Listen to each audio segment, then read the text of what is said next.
So electronic health record system basically speaks for itself. It's a health record keeping system that we're able to use fully electronic, meaning, as most people would say, on the computers.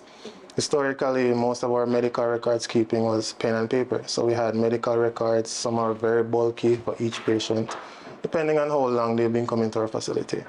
With the electronic health system now, we're able to basically digitize all of that, which gives us a lot better access to the records and proper record keeping for our patients. It cuts down the time of having to physically source a record. In the past, for example, our clinic patients, when a patient comes to clinic, we'd have to check and see exactly where the record is, bring it over before the patient can be seen. We normally would do that from the night before to expedite it, but now with the electronic system, once a patient turns up, we have access to their record. Some patients, like, they don't remember when their appointment is. Yes. Something very, very basic, you know.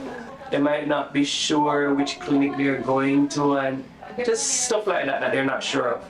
And if you're right beside a system, you just say, okay, you just move over, you just type in their name, and you can quickly look through and see what's happening. Before there was a book, one physical book, that had to move from one place to the next. It's usually over by the outpatient department.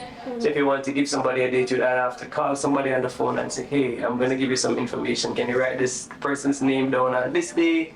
Or look to see, you know, if there's an appointment available. Or sometimes you might call and you can't get them, so you have to send the patient physically over there to go and look for somebody. Patient finish their course of treatment. Upon discharge, those records would be transported back to the health records department, go through the admission and discharge process. They would have to be logged in the admission and discharge books. Then they would have to be coded. So that would be the ICD-10 coding, the International Classification of Disease, and we operate by international standards. So we have the tools for those and the criteria.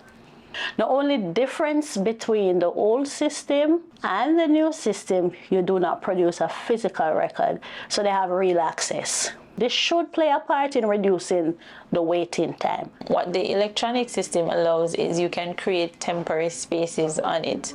So for all the persons who are involved in large motor vehicle accidents, you could actually just put all of them in a virtual group. Now we're having rainy weather, we're having a lot of cough and asthmatics and wheezing coming in.